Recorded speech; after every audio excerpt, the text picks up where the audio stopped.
will literally come to life right in front of you in your chart. It will start resonating with you that this is the particular pattern that you like seeing me talk about. I may not even be referring to it as a trade for myself, but because I'm saying it should do this and then do that, you're like, I can see 5 handles in that. And then next time you do it, same thing happens. You already know what I'm going to say before I start saying it, because you see that thing forming. He keeps talking about this, but I see this.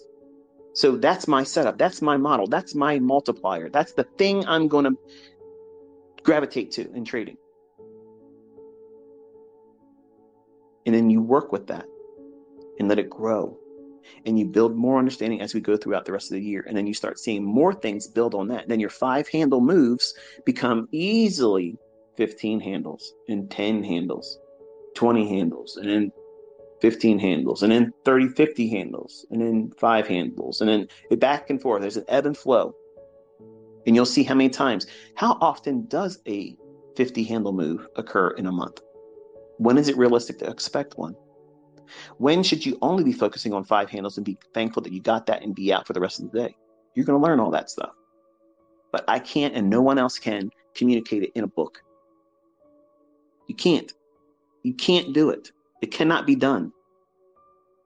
Trust me, if people were able to do it and they could encapsulate it inside of a book, it'd be out there everywhere and everybody would be copying it like they're doing me now.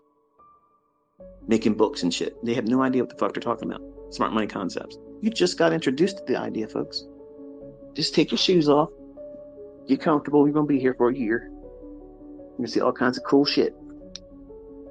And it's for you to learn and become better at it.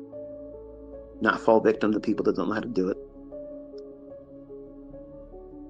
It's my prayer, honestly, for all of you to really find yourself in this. Even if you use other stuff in addition to what I teach.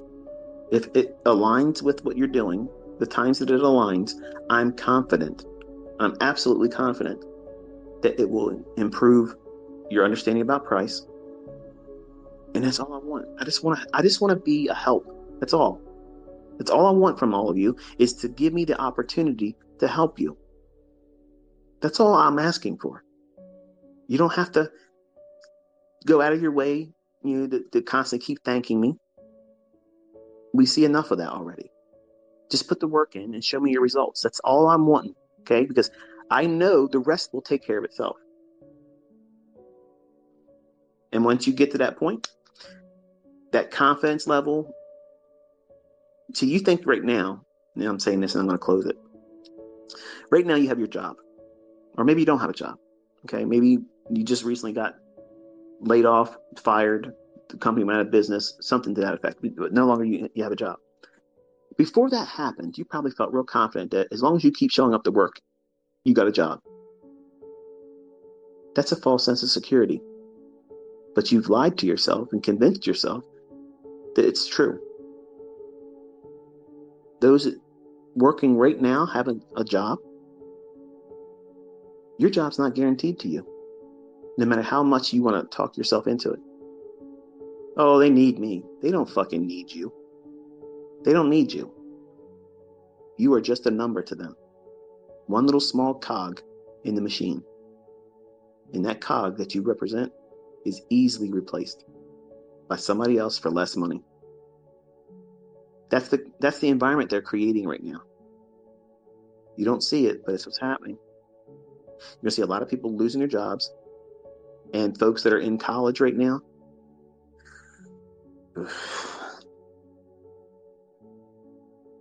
you're going through school, working very diligently, I'm sure, studying and trying to carve out a certificate.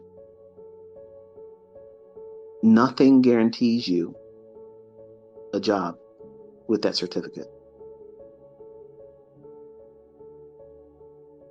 I had a GPA just under 4%, math and science major. That was me. That was me. I was writing programs in 6th grade after school, all from books that I got from the library. I wanted to be a video game maker. That was my aspirations as a little boy in Middle River School. in 6th grade. The math teacher that everybody fucking hated, I loved him. Because when school ended, he let me stay until he left for the day. He let me code. And I was just doing little games and hangman and things like that with basic language. And I was learning to code right then and there. And that was better than any college course I went through with programming, because I was passionately seeking how to do it on my own. Instead of going to a class and listening to a guy bloviate about shit that, may not even be the best way of doing it. But you're following a process. You paid for these credits. You're going to the class, whether it be online or in person, and you're expecting to fulfill this GPA to pass it, and then you get your certificate. And that certificate means fuck all. But well done. You wasted time and money investing in something like everybody else does in every other pursuit, unless you secure the job. Now, if you get the job and you love your job and you make really good money, then you are a success. But what happens, and I'm just posing this as an argument here, what happens if you work really hard to get through that college and you get your certificate and you get a high GPA and you get hired at the job you're trying to go after and you make the money, maybe even more, than you were hoping to make. But then you find out you fucking hate it. Do you have a plan B for that? Most people don't. A lot of people go through college, work very hard, do very well, get into the career they thought they wanted to do. When they get in it, they don't like it. Do you have an alternative? Because that's a lot of time and money to be investing in and not knowing for certain. Versus a skill set like this that can be a complement to anything that you're doing in life. Another stream of income that will help maybe replace whatever mistake you made as a career pursuit, or fulfill something that you failed in, because some of you dropped out of college. Some of you failed in college. There's room for all of you here. All of you have a place at this table. And you can come from all different walks of life. Impoverished nations, well-to-do. I have all kinds of students, and they're doing well. Not every one of them, but I have students across a wide spectrum of different demographics, countries, language barriers, all of that stuff. It wasn't formidable enough to keep them from finding success. So you have no excuse this year. None. Not a valid one, at least. Are you going to show up every day? Are you going to dismiss anybody and anything that would be a distraction to you learning? My advice to you, and I mean this sincerely, don't talk about it. Okay? This is Fight Club. You ever seen the movie Fight Club? First rule of Fight Club: we don't talk about Fight Club. That's the first rule.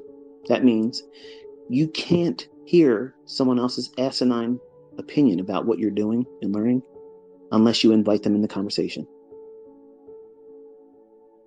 They're not going to tell you what you want to hear. They have no idea what the fuck you're doing. And if you try to explain to them, they're not going to understand. They're going to think you're fucking crazy. First rule of Fight Club: we don't talk about Fight Club. That means your friends at work, you work with them. That's it. You don't make them partners in your endeavor on learning how to trade. You're not taking them out of that fucking job when you start making money, right? So why the fuck are you bringing them along right now? You want them to feel like you're getting ready to make some changes, man. You're making some fucking waves, and you're riding that motherfucker out on your surfboard and leaving them behind. And you want them to know about it before it even starts. Don't. When they come to work and you ain't there no more, then they'll know. Send them a fucking card 3 weeks later. I'm on the beach. Fuck off. See you. Your family. First rule of Fight Club: we don't talk about Fight Club. Because they're not going to tell you what you want to hear. They're only going to tell you their fears and reasons why they wouldn't do it. So why the fuck are you going to invite them in the conversation? They won't understand what you're doing. You barely do. So why are you allowing anybody else outside of what you're trying to learn to influence you? Because they're going to influence you. Why? Because you love them. That's normal. I did the same thing. And not one of my family members, not fucking one of them, said, you know what, Michael, you fucking deserve that shit. If anybody's gonna do it, boy, you are gonna do it. You're gonna fucking be the trailblazer. You're the fucking one.